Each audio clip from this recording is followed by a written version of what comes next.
I've never said that on the record anywhere. On the record! Well, neither. Yeah, go on, girl.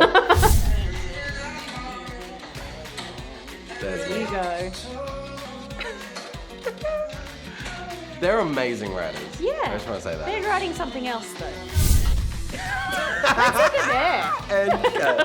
Welcome to On The Record, where we revisit a momentous album with the master of its creation, the artist. I'm joined here at Curious Media HQ by an artist whose story is equal parts hustle, healing, hope, and an impressive catalogue of some of the most beautiful music I've ever heard. Sam Fischer has clocked over 2 billion streams so far, and his debut album, which was only released in 2023, has racked up almost 900 million streams on Spotify alone. I Love You, Please Don't Hate Me is a raw, deeply personal record, one that wrestles with family trauma, heartbreak, shame, and the search for self-worth. It features icons like Demi Lovato, Meghan Trainor, and Amy Shark, and has the song This City on it, which you might have heard of because it is multi-platinum in 4 countries. Here with us in his home country of Australia, all the way from London, this is Sam Fischer, On The Record. Thank you for being here. I'm so excited to be here. I want to do something a bit weird with you. Okay. Okay, I want to go through each of your song titles from your debut album, and I want to get your initial reaction. Can be one word, can be a sentence, whatever, because I feel like you've got almost 2 years of hindsight with it. Mm-hmm. Are you ready? Yeah. Let's go. Okay. Obviously, lead track, title of the record. I Love You, Please Don't Hate Me. Fun and deeper meaning. Hopeless romantic. Cool. I didn't get that. You didn't get cool. No, because it's about you having imposter syndrome, which we'll get into later. Right? Yeah. You know what, but we'll continue this, but so much of who I am now has shifted my perspective on all of these songs. And I'm kind of asking my first reaction is me, how I feel performing them, and Hopeless Romantic for whatever reason.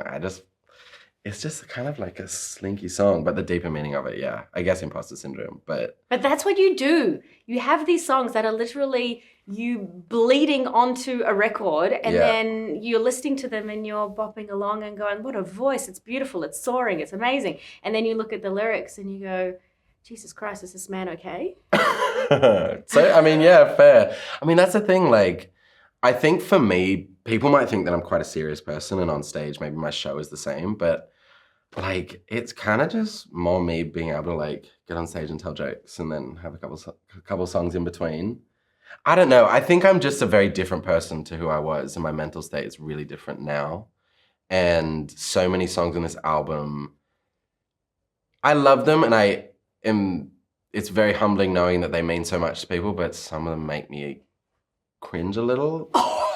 Okay. And they're a little, I don't know, we'll get into it. I'll read them and you tell me which one's cringe. Oh, okay. This City. Pays my rent. Love. What Other People Say, featuring Demi Lovato. Powerful. YDCMA. Sad. Landslide. Love.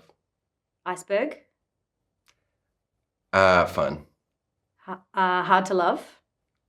Also honest and emotional. Yeah, heavy that one, heavy. What does your wife think of that one? Well, she kind of Erin's been with me through this whole thing, right? And she's seen me at my absolute worst. And through the pandemic, which is when I wrote this album, I really turned into a really shit version of myself. And I think when you are struggling, especially being someone who was at that time, so many eyes around the world were on me. And when you struggle, you don't really want to put that out. In hindsight, I wish I'd been online being like, this fucking sucks. All my dreams are happening, but not in the way that I thought they would. And I'm stuck at home, and the Niall Horan tour just canceled, and Jimmy Kimmel just canceled, James Corden just canceled, Ellen just canceled. Oh no, they didn't cancel. You just had to do them from a green screen in your bedroom. Exactly. And I lost an ARIA award while crossfaded as hell at 2:30 in the morning wearing Gucci pants that didn't fit me while Erin is passed out on the couch. She really tried to stay up, but it was late. I lose the award. I click hang up on the Zoom, and it's 3 in the morning, and I take like a shot of tequila and I go to bed. And Erin has to deal with the real you, the fallout of Yeah. it. Like, we're seeing you trying your best to capitalize on lightning in a bottle, which is the city, which it's very rare for an artist to get this kind of uptick. It's insane what happened. What were you, the number 4 artist on TikTok? I was like, something like that. It was ridiculous. Like, I'd also quit being an artist. Like, I didn't want to be an artist when the city took off. And just because I'd been through some shit and I had felt what it had felt like to be abused on a label, and I didn't ever want to feel that again. And this city took off, and it was the universe saying, you got this. And the problem is that I got 3 months of the entire world telling me that I was a star. And then the pandemic happened. What does that do to someone's head? It messes with you. And I had celebrities like Jennifer Love Hewitt reaching out saying, if you need someone to be in the video, I'll be in. Like, it is so much attention. But it's also like, I wasn't 18 when this happened. Like, I was old enough to appreciate what was going on. And I was really happy. And I was just excited to be working. And aren't you an extrovert? Yeah. As well? So like, I was ready to be in front of so many people and just like feel that and like absorb that shit. And like, when it all got shut down, I tried to stay positive, and the thing that broke me was having to cancel the Nile Horan tour, because all I wanted to do is perform, and I haven't gotten that opportunity, or I hadn't at that point. And I had the routing. I saw how big the venues were. I had Niall and I were becoming friends in 5 weeks, just me and Niall. His fans are amazing, and they really get behind openers as well. And I knew that would be sick. And, we had radio stations telling us that I didn't have enough going on socially during the pandemic for them to add them to their radio stations. And it was the same time when I would have been on tour with Niall, racking up so many followers on my socials. The numbers would have been going crazy. I would have been able to support it in such a different way. And all I could do was think about that and everything that I was losing. And I was so focused on the negative that I was missing the positive, and that fucked me up. And so there was a time when we had to cancel the Nile tour, and I remember I was sitting on this shitty couch. It was like poo brown colored. And we bought it for like $30 off of Craigslist. It had been like sitting outside for 4 years, but we were broke. And so we're sitting there, and I just went silent. And I just could not speak for like a couple hours. And then my wife, bless her, and I'd been sober for like 6 months, getting in the best shape of my life because I was about to be on the road. I wanted to look good. I was about to do all the frilly shit that, you get to do when you have a hit.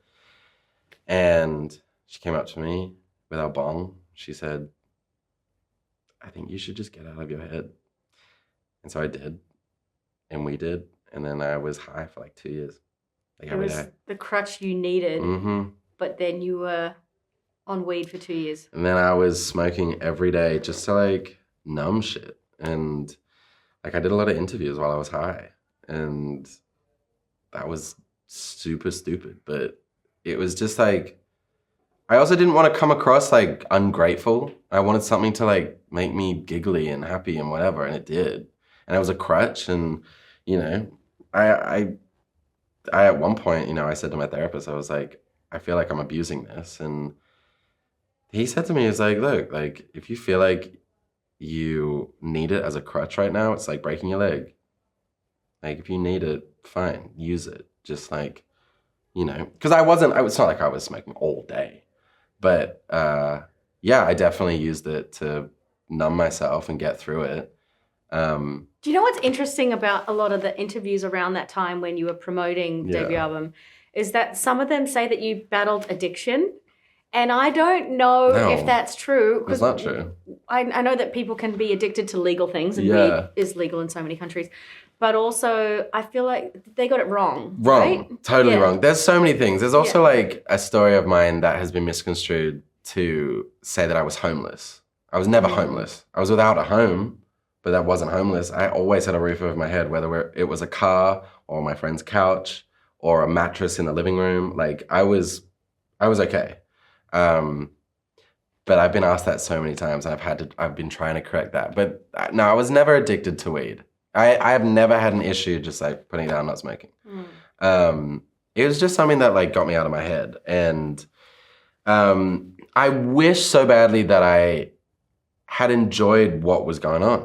But when you fall down that path, and I was trying to like not be online saying my life sucks because so many people were going through this unique, crazy shit, and I was succeeding. Like I was succeeding. I was having success. I was making money, and I was doing all the things I had dreamt of. It just wasn't the way I dreamt them, and so I felt guilt complaining. But I want to go back to something you said. You said you had money, but then you said that you were on this brown couch and you and your wife, Erin, were broke, but you had a hit song. So I would love, can you debunk something about the music industry right now?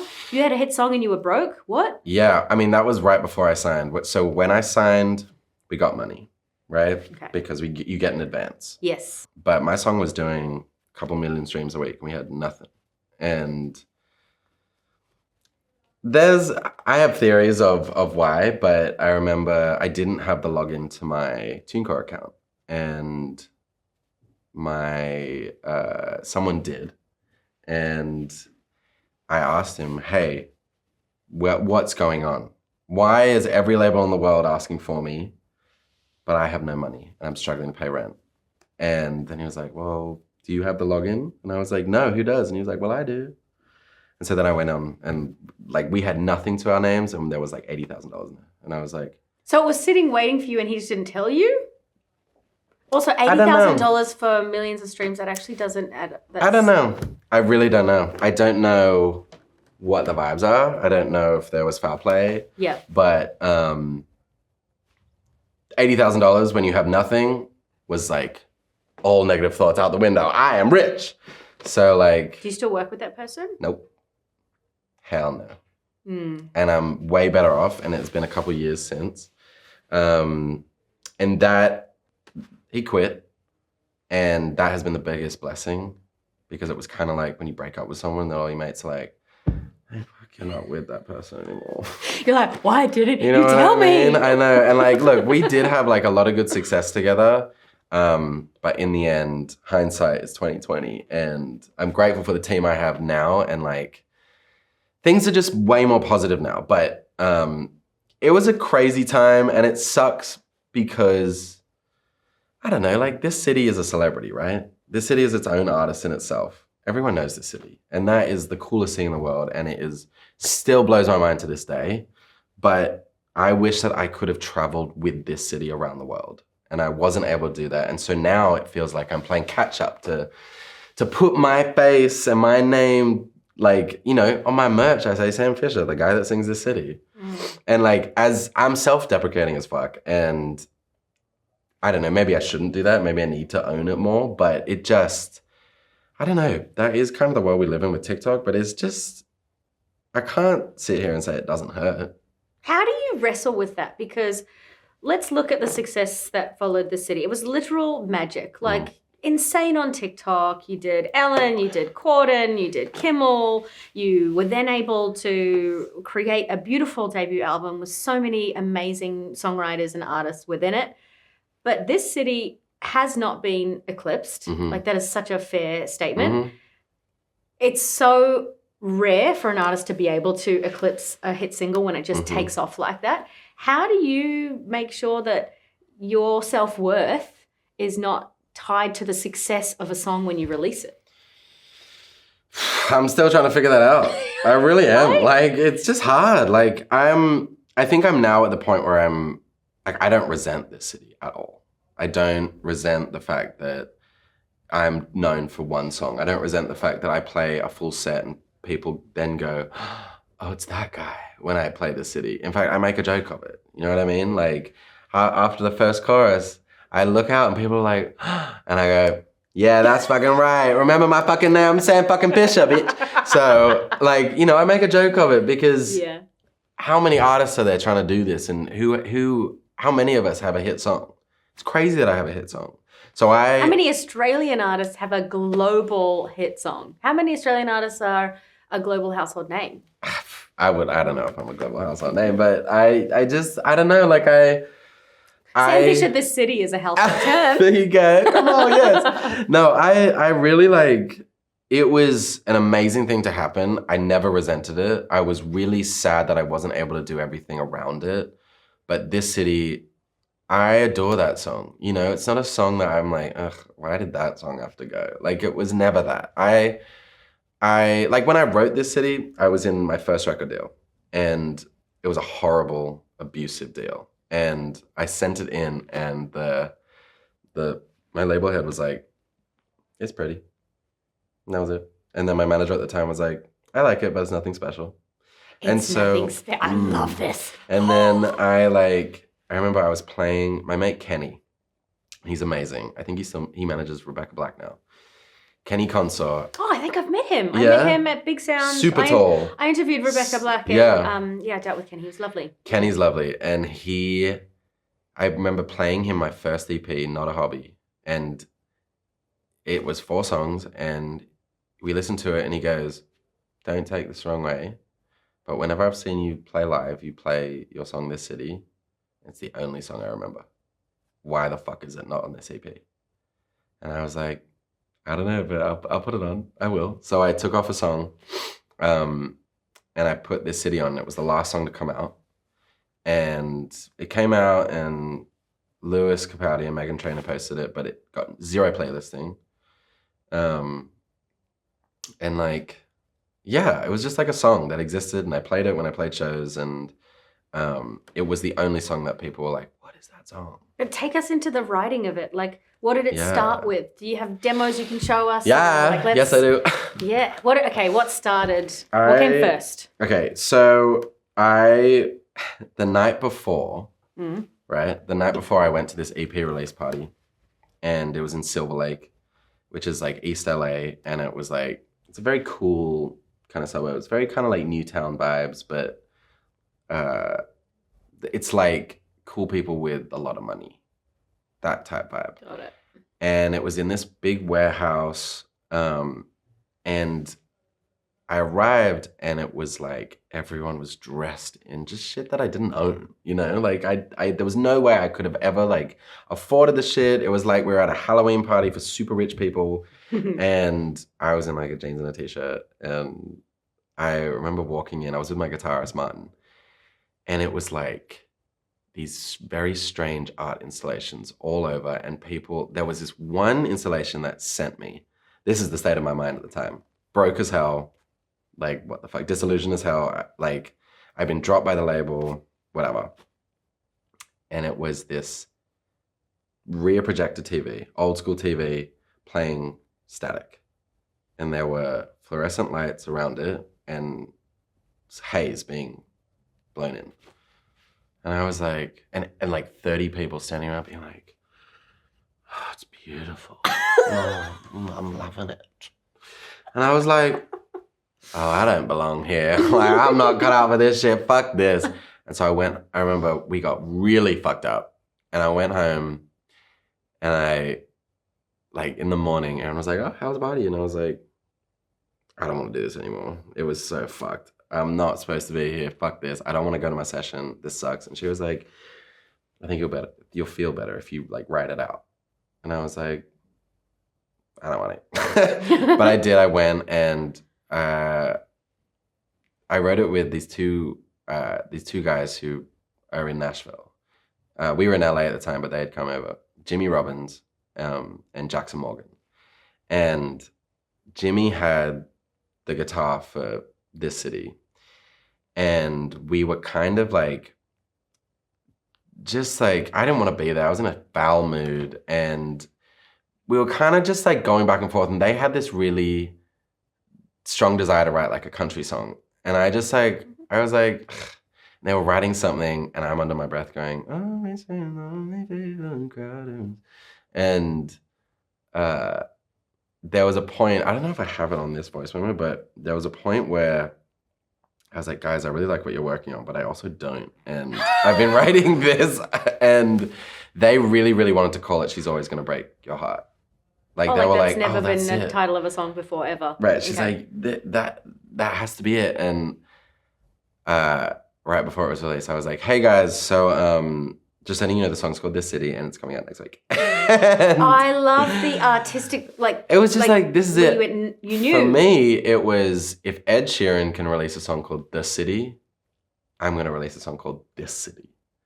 And that was it. But yeah, this... I know we know the chorus, but it's just like... And like... all different melodies. Wow. This is just... writing sessions... You want to do that? I feel like we're ready to go out. I mean, what all the other people do. I'm just silent. Okay. That's you. They're singing something completely different. Lonely People would be a cool title. Lonely People. Yeah. Yeah.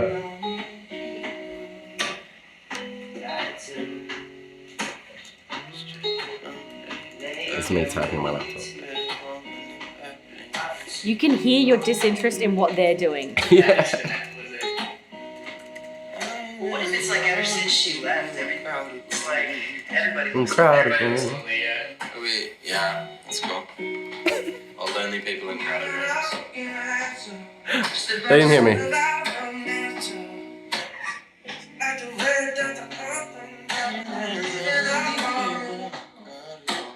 There's There me. you go.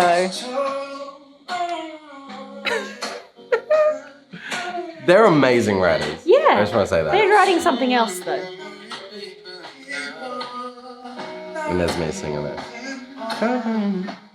You get a lot of good stuff with that, yeah.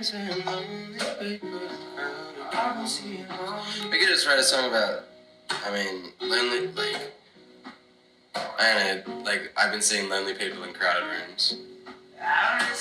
Lonely people in crowded rooms. Wow. Yeah. I'm getting chills. That... Crazy like that. Yeah, try more conversational. Lonely people in crowded rooms.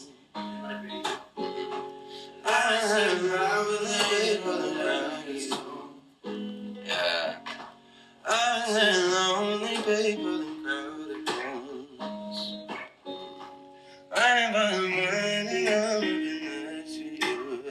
What if it's a wee chorus? How long did it take to write after Like 45 minutes. This is what they wanted the chorus to be.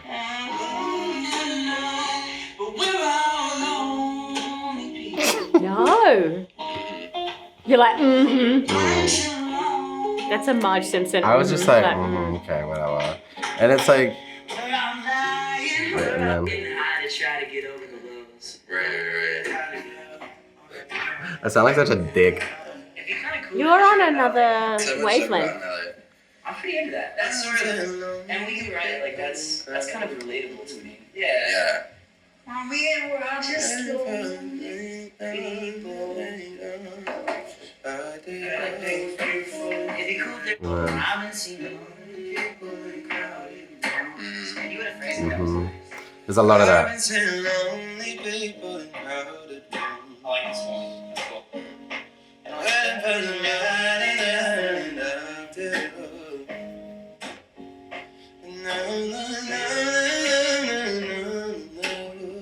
You started at the start. Yeah. That's normally my process. First line is the first thing you work on.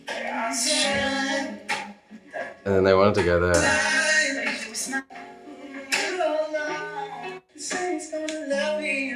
There it is. There. Just doing the best we can, but we're alone.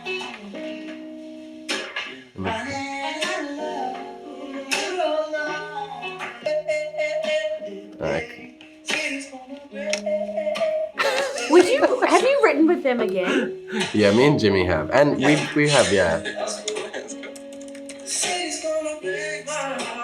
There it is. This must be cut up. In real time.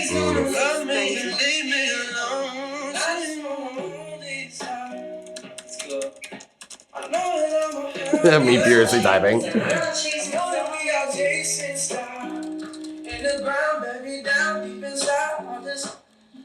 It's crazy what this song could have been at certain points in this voice If memo. you weren't so sure on Yeah, I think we just kind of...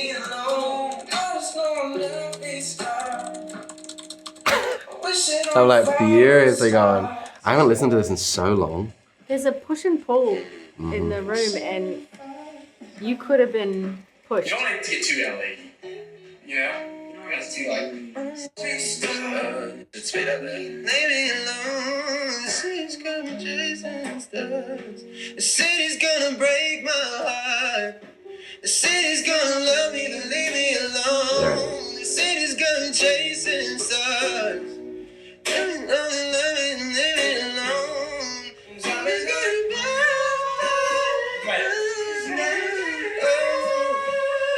break. They're like going in the back.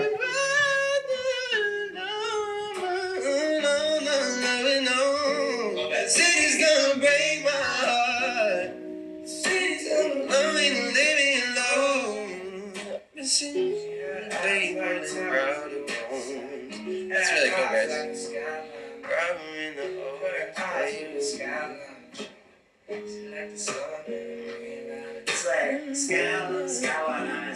Like they're doing something else.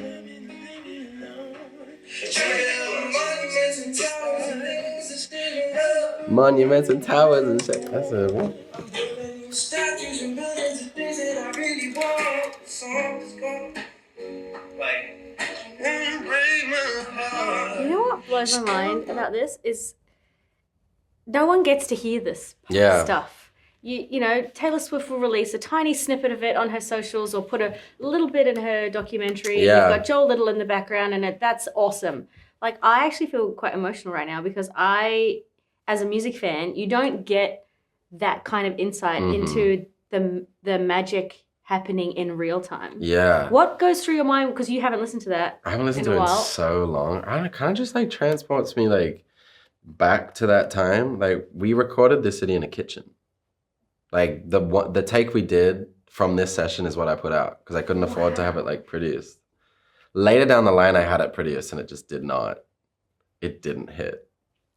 Interesting. Yeah, like I wonder if actually I could what you find captured it. there. Holy fuck. Yeah, it was pretty crazy. Like the end of this voice memo is kind of like, I'm pretty sure that's where we maybe sing it all. Where I belong, this is gonna break my heart. She's always gonna break my heart.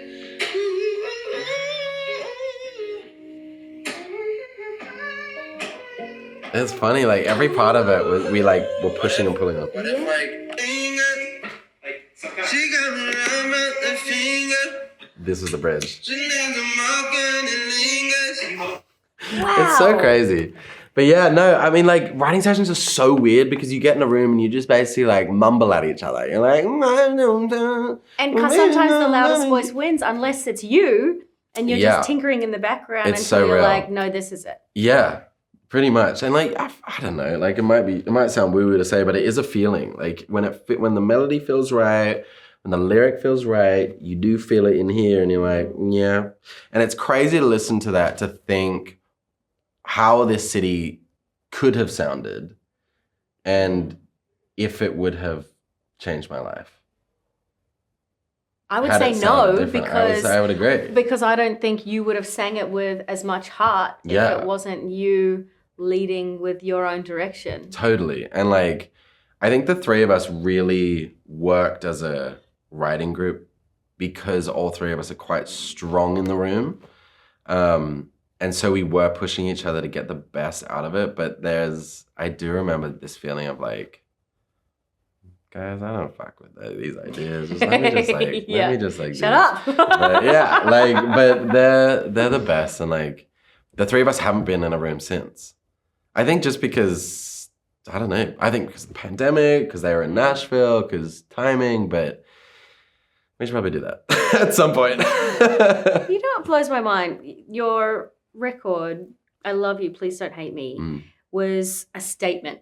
Mm-hmm. You know, prior to that, you were writing for other artists, you were doing a little bit on your own, and then this debut album is like, this is me. Mm-hmm. I am not the songwriter for Keith Urban and a bunch of other big artists. I am Sam Fischer. Mm-hmm.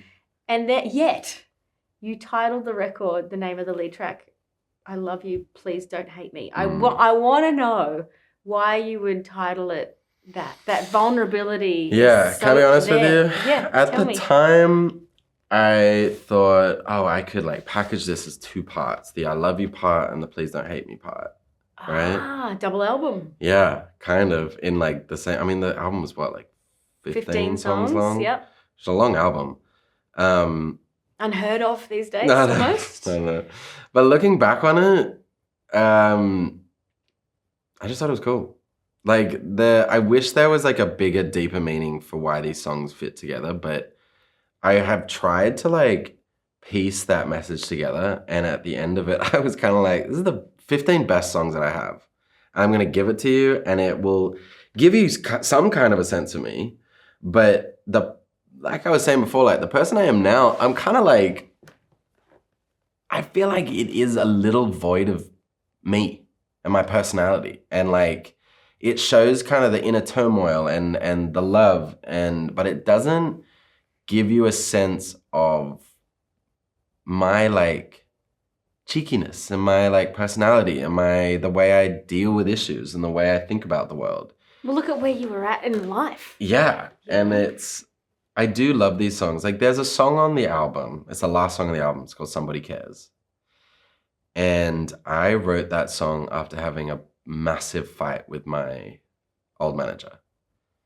And I had basically been made to feel, I had come to him with a serious problem that I was having with, I think, him or the way something was dealt. And it made me really upset. And I think I was also just like, this city had come out 4 years prior. I was tired of working on this album. I'd written hundreds of songs. This album should have come out when the city was big, Like Landslide, I wrote that in 2017. Like these songs existed for a long time in a space that was changing in me emotionally. And so the way I was feeling about shit. There's all these voice notes on your phone that are from years prior. Yeah. And you were mining them for your debut record after so much success. Yeah, and like we had this big fight, and I'd come to him with an issue that I was having with the way something was dealt with or the way he was.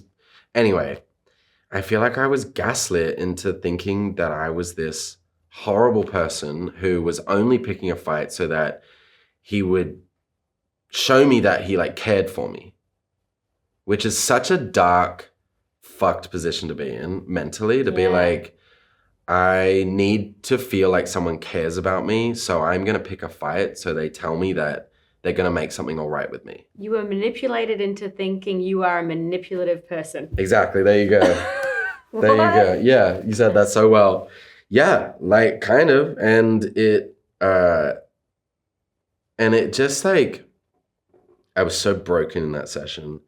And so I wrote Somebody Cares as kind of an attack on myself.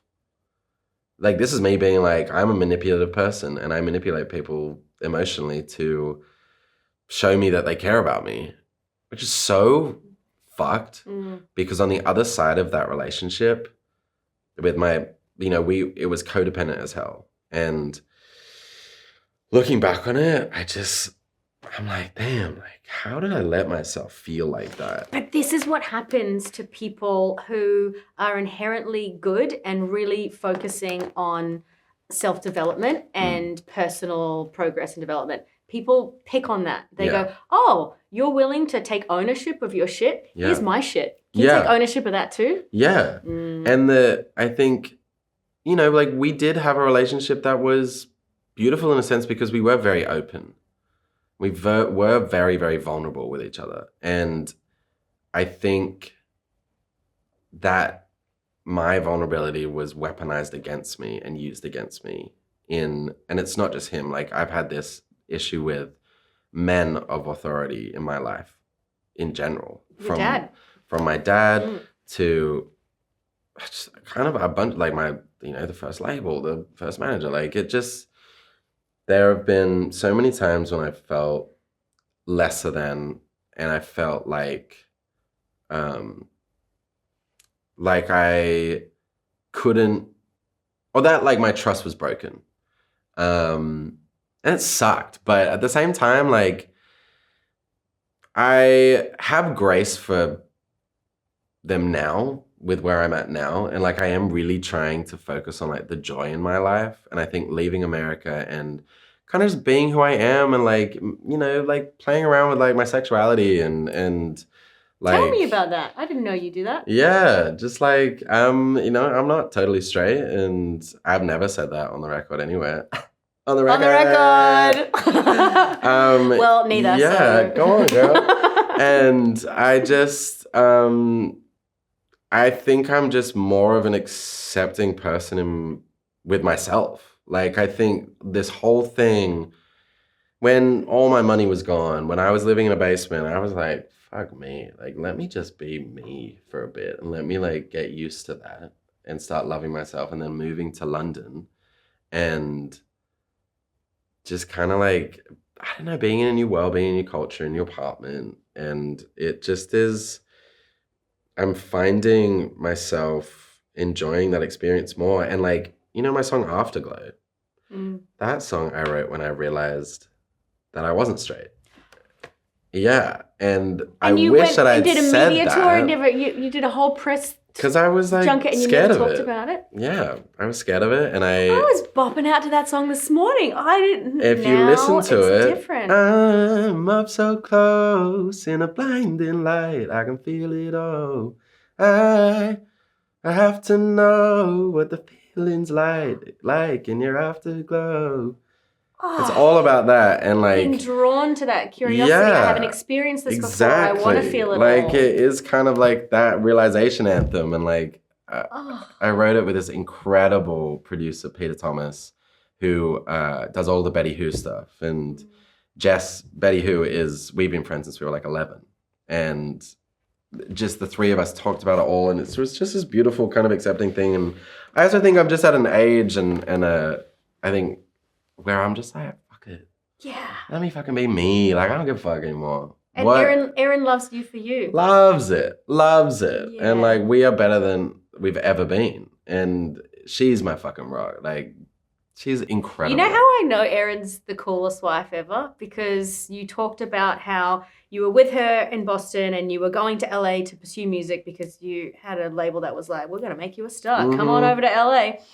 And I asked you, how did Erin respond? And she said, you go. I've got you. Like, we'll see how this goes. Yeah, she said, we'll take it one day at a time. We'll take it one day at a time. That's what she said. Yeah, and we did. And we were long distance for a year, and that shit sucked. But we got through it, and 11 years later, we're living our best life in London. And what a woman. I just am, like, figuring it all out and how to... This is the other thing. Like, I'm in a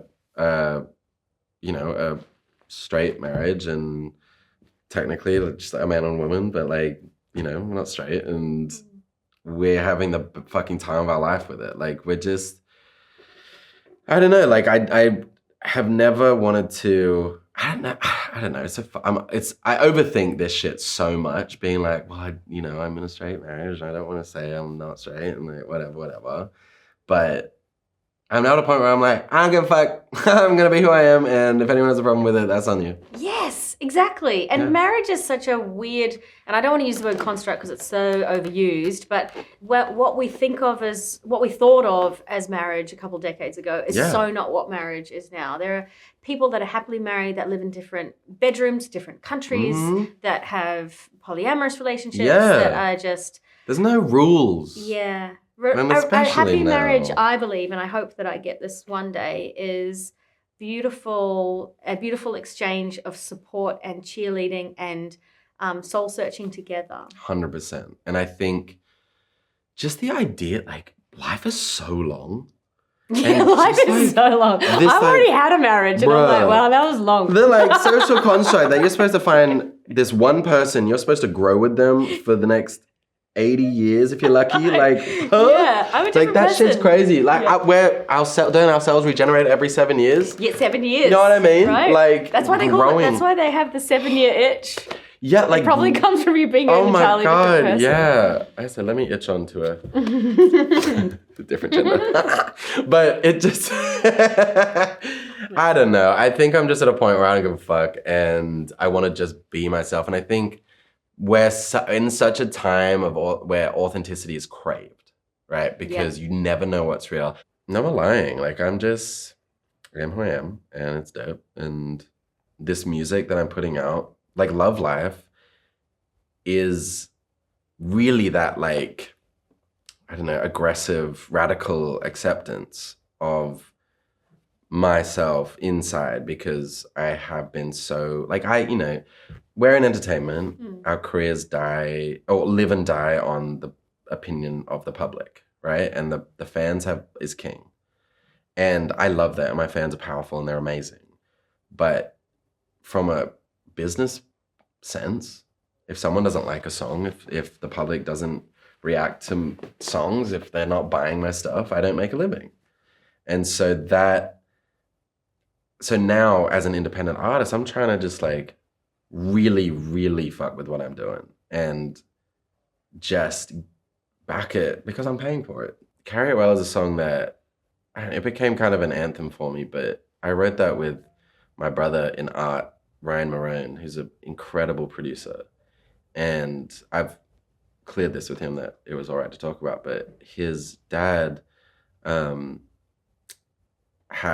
Alzheimer's. And the morning of the session where we wrote Carry It Well, he came in and he told me that they had just had to put his dad in an assisted living facility, and he was his memory was fading quickly. But Ryan has 2 kids. They're beautiful little kids, and he had to deal with his dad forgetting who he was while also showing up as a dad and then coming to the studio and showing up as a producer and having to get through a day of work while dealing with all this shit. And we have the relationship where we are so honest with each other and we talk about everything. And so we wrote Carry It Well, and it was for Ryan. Like that song is for Ryan, and it became such an anthem for everyone else. And it's been amazing. So there are songs on this album that I like this. It wasn't for me. Like the album is not for me. I think everything else that I write will be me being like, this is me. But this album was for people who were seeking a safe place. It started with this city. Like this city became so much bigger than just a song because it was one of those songs of the pandemic. And I had thousands of people from around the world sending me messages that were clearly just something they wanted to get off their chest, that they didn't feel like they had anyone they could really say it to. And it was things ranging from like, bro, I made out with someone to your song in the kitchen. That was sick. to like, hey, my mom has stage 4 cancer and I don't really have anyone to talk to. And so I'm messaging you. I don't know why, but I just feel like this city speaks to me so much and helps me with what I'm going through. And that was so overwhelming, honestly, to receive. And I always felt like I needed to respond, but I was not really equipped to respond. And they would have been in the thousands, like not equipped emotionally, but also just time. Sheer quantity of it. I couldn't. But wow. I do love it. It'll always be my debut album. I have the back cover tattooed on me. Oh. So when I'm 85, sick. I'll say I was only 15 and not 32. But like I'm definitely in like a new era, and I Love You, Please Don't Hate Me has a special place, but some of the songs I will never perform. Like Somebody Cares, I'll never perform that song. Which other songs will you perform? Oh my God. I'm trying to think of what songs I haven't performed. Where's the list? Do you have the list? Watching My World Fall Apart. Oh, I like that one. I know, I do too. Yeah. I do too. I performed it once. It wasn't, no, it just doesn't, honestly, it just doesn't hit live. Yeah, it just you know what? Go. But Afterglow and Hopeless Romantic are my 2 favorites outside of the city. I tell you what, it's just Watching My World Fall Apart and Somebody Cares that I don't play live. Yeah, beautiful. I only have one more question for you, and it's because you have been burnt by different sides of the industry in the past, and you are now fully independent, and you've got this radical optimism and self-acceptance happening. Dua Lipa. Yep. What's better? Major label, massive advance, or indie label, creative freedom? There are so many things that you can get out of both, right? So I will never shit on my time at a major label. What we were able to do was crazy. Having a giant budget is, obviously you can't compete with that. But I went into a major with a song that was already a hit. Like this city was doing like 1 or 2 million streams a week before I went into a major label. It was a sure thing when they signed you. Yeah. And so we went in and had immediate success. And we had global immediate success. We got radio immediately. Every single door we knocked on opened. What happens in a major label is that there are so many different levels of approvals that you have to get to be able to do anything. I think though, the relationship that I had with certain people in my team prevented me from being free. I could have. Like I absolutely could have posted whatever I wanted and then got slapped on the wrist for doing that, which is how I think I should have operated. Act now and apologize later. But it was also, there were times when I didn't want to release certain songs and I was kind of made to, and that sucked. And the people who were supposed to be fighting for me took the side of the label because the label had money. The label also allows you to do big photo shoots and make big videos. So like they were the positives at the label. I had success, and so the label were happy with me. When I stopped having success, among other things, they let go of me, and that was fine. The way that I feel right now, I don't know, who knows what will happen in the future, but for the immediate future, I'm indie through and through. Like it is, I think it's really important for people to have creative control. Even if they go into a major, if they're not able to make their own decisions and bring in their own team, bring in a branding person, bring in a marketing person, bring in your own videographers and photographers, bring in people that you trust first. If those people are the people that you find at a label, sick, awesome, you hit the jackpot, that's great. And there were amazing people. My marketing manager, Simon Forbes, that man is a gem and I miss him every day. Do you still think you would have this opinion of the benefit of being indie if you weren't a priority multi-platinum selling artist on a major prior to it? No way. No way. No way. Because it's hard to say. It's a benefit of going indie. You can have this creative freedom and all that kind of stuff. But I shouldn't have even asked you the question really, because your experience and your lens with which you attack the question is, I was a priority artist on a global label. Let me tell you, me and Doja Cat did a showcase together. Like it was so silly, and she's incredible. But yeah, I got to do some really cool stuff, but there are so many artists who have been signed for so long, who are on majors, who have no voice at the label, and the label is just waiting for them to have a hit. And I will say, for some people that were like Noah Khan, we're mates, and right before Stick Season started blowing up, we wrote a song together, and it was a fucking sick song. It's actually, he teased it on his TikTok. It's really cool. It's called Mona Lisa. And he was a little disillusioned. He was a little out of it, but he's talented as fuck. And so the fans saw that and were like, mate, nah, it's gonna work. It's gonna work. And he kept posting he kept teasing different things, and the fans picked up Stick Season. His success is almost despite his major label tie. But he's been on Republic, I think, for 8 years or something, maybe longer. He had a song with Julia Michaels that was all over the radio 10 years ago. Wow. Yeah. And we're thinking he's just blown up, and we've been part of that success because we discovered him. Noah's been in it for a long time, and he was young when he started. But yeah, it's just, sometimes you have that where the label's like, I see you, and we're going to hold on to you. But you also have some people who have been signed to get them out of the market so that other labels don't scientists. No. Yeah, that's like a common Like they story. do with tech engineers at Google.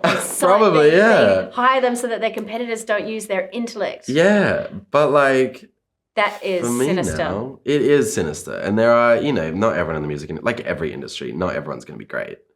But I was lucky to work with some really phenomenal people. My A&R, Joe Edison, is an absolute icon of a human. And I was really fortunate to have people like that to hang out with and be on my side. And, the head of RCA, Stacey Tang now, I would die for that woman. Like, she is the fucking coolest. Like, she's someone who, like, walks into a room and everyone shuts up. Just because she's there and she's so powerful and I love it. Yes. But as an independent artist right now, and I'm not saying that I wouldn't sign to a label. I don't know if I would sign to a major. That check would have to be pretty fucking sweet. But for me, it's never been, well, at one point it was the money, but like when this city took off and I had offers, it was, who do I want to work with? Let's be clear though, it's been about the money so that you could pay rent and live. Yes. It's never been trying to live beyond means. No, yeah. I do not have backing that is anything but myself. And bless those that do. Like I wish that was me. But as an independent artist now, putting my money behind my releases, everything is so intentional. And I think that's why I'm finding joy in it, because these are decisions that I made. Whether it works or not, I'm proud of what I'm doing right now. And my team is beautiful, man. Like my managers, Lily and Jesse, really walked into a bit of a shitstorm when we met. And just without even like thinking, they were like, we got you. And it took me a long time to really trust people again. Yeah. And it's been amazing. And, they're so empathetic and they're cool and they have good taste and they've introduced me to so many great people and, it's a real partnership and they love my wife and my wife loves them. And like, it's been good. And like, we live in London and all our friends, no one's in music and makes us feel, beneficial. Dude. Yeah. I haven't been happy for a long time and I am right now. I'm just trying to hold on to it. And you should, and you deserve to. And I hope that you know that just because you had this massive global hit that was multi-platinum in 4 different countries, that was lightning in a bottle. And that was you that made that and did that. And we know from the demo that was all you leading that as well. Like I hope you realize that you are such a beautifully accomplished and talented songwriter and artist and performer. Thanks, man. And I'm just so pumped for what's to come. I do have this feeling that you're just getting started. Hell yeah. Yeah. I can't not be getting started, guys. I'm only 21. He's a baby. It's fresh out the womb. But nah, it's been sick. I'm like stoked to come back to Australia and do more. That was one thing when this seed took off. Oh my God, the amount of time that I had to spend trying to convince Australia that I was Australian. Because like, I know my accent is a mess. I know that like it sounds a little American, a little whatever. But like, there is nothing like having the support of your home country. And like, when this city went #1, it was the #1 Australian song at radio. And like, Tones and I let me have #1 for 7 weeks. And bless her. And then, I know, bless. I love my Tonesy. But Dance Monkey then knock the city off again for another like 20 weeks or something. But do you know how hard it is just to get two weeks? It was crazy. Yeah. It was crazy. And you did that. I did that shit. But it was cool. Like, I'm so proud to be an Australian artist, especially one that has, a presence overseas. I'm really proud of everything I've achieved. I wish that I hadn't spent so much time focusing on the negative. There you go. And I am now wholeheartedly committed to the joy. Yeah. I'm a late bloomer, but I'm a late great bloomer. You're also a classic artist. You wear your heart on your sleeve and you feel things more deeply than us mere mortals. So just is what it is. God, I don't know. I still take a shit like everyone else. That's over there. And